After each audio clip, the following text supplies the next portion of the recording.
Hola! Good day, English students! In this educational video, we will tackle about special sentences, and we will be focusing on movement. I am Larmy Vicentiana, your teacher for today, together with Mr. Joaquin Miguel Tomanes. Now, what are we waiting for? Let us start! Movement is a traditional, transformational means of overcoming the discontinuities associated with WH fronting, topicalization, extraposition, scrambling, inversion, and shifting. The question is, when does movement occur? In this lesson, we will tackle that it occurs when we ask questions, particularly in yes or no questions and in WH questions. It also occurs when we make an exclamation, when we want to emphasize something for the purpose of topicalization, passives, claps, and pseudo-claps. Let us move forward to movement and mood. In traditional grammar, mood is a group of verb forms. In English, there are four types of mood. Those are indicative mood, imperative mood, interrogative mood, and subjunctive mood. How can we distinguish them? Indicative mood is used in statements, while imperative mood is used in commands. Interrogative mood is used in questions.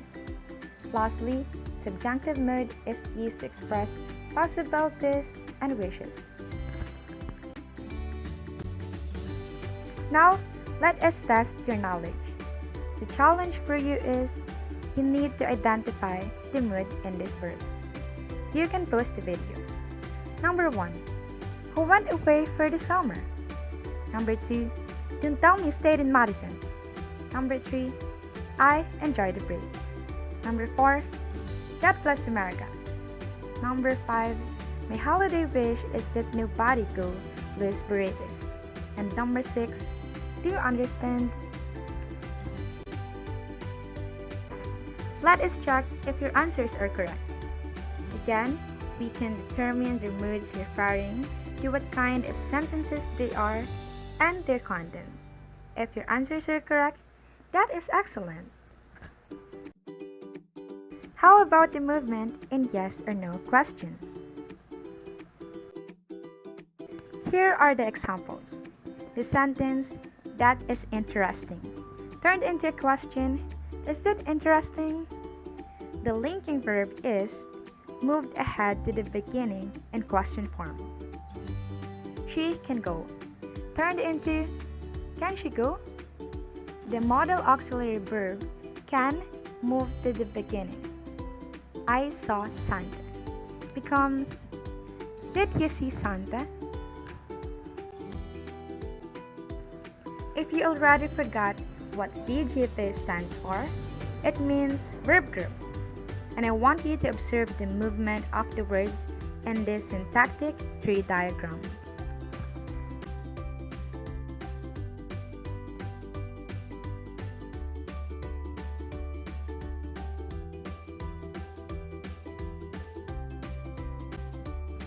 The modal auxiliary verb can moved ahead in noun phrase, and now functioning is complementizer. Here is the evidence for movement. Remember that movement is blocked when the complementizer position is occupied. Take a look at the sentences. Focus on the words underlined in correct construction of sentences. I wonder whether she can go. Not, I wondered whether can she go. He asked if that was interesting. Not written as, he asked if was that interesting. He demanded that you tell him if you saw Santa. Not, he demanded that you tell him if did you see Santa. I wondered whether she can go.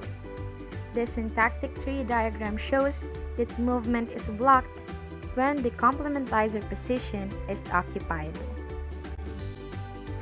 In our example earlier, the modal auxiliary verb can was able to move ahead the noun precede.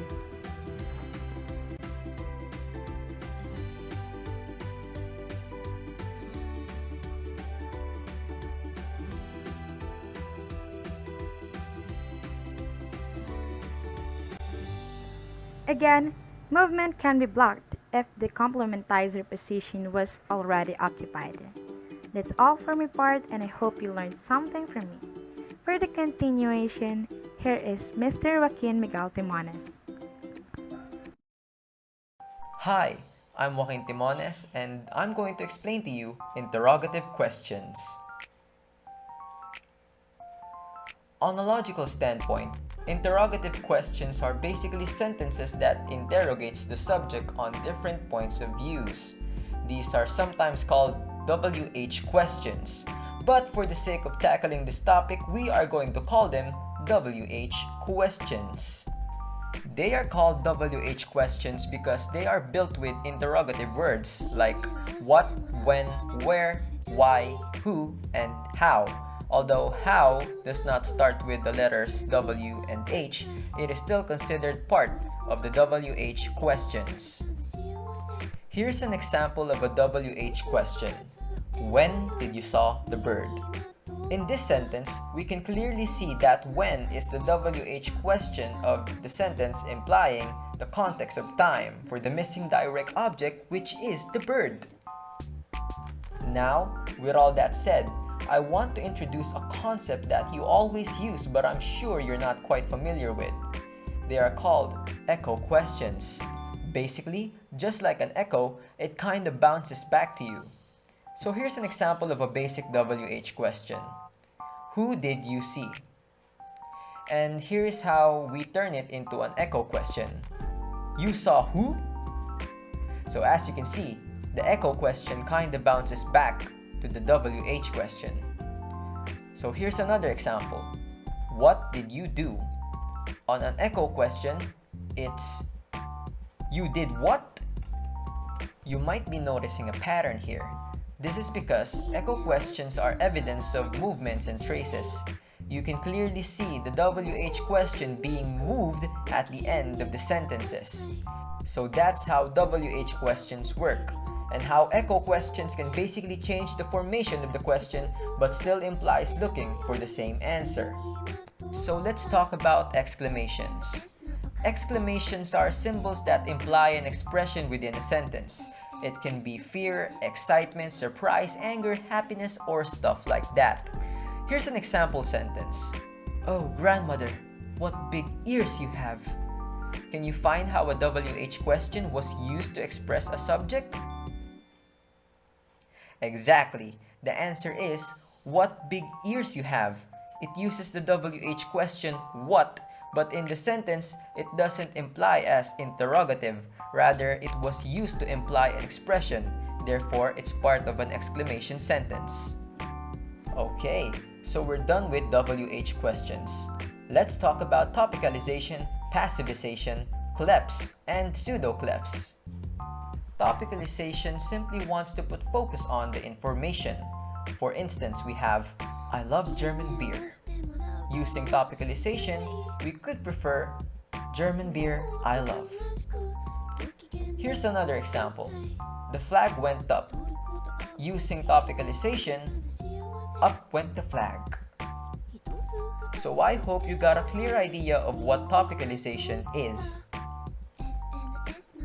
Usually, subjects of verbs tends to get all the attention, but in passivization, the information focuses on the object of the verb. For instance, they persuaded Ellie to try some German beer. In this sentence, it's clear that Ellie has all the attention. Therefore, he was being persuaded to try the object of the sentence, which is the German beer. To passivize this sentence, let's focus on putting emphasis on the object of the verb instead of the subject itself. So the sentence would be, Ellie was persuaded to try some German beer. Okay, we're nearly there. How about clefs? Clefs is a separation of one sentence constituent from the others by placing it as a separate clause at the front of a sentence. Okay, that sounds kinda confusing, but here's an example. I bought my Mazda Miata from Don Miller. A clause is located because there is a subject and verb agreement, which is Mazda Miata, the subject, and bought, the verb. To make this a clef, we have to separate a constituent from the sentence and place another separate clause at the front of the sentence.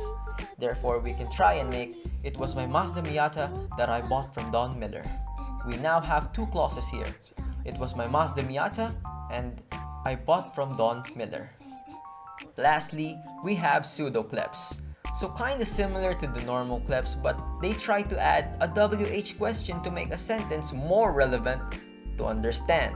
For instance, I'm trying to teach you about pseudo-clefs.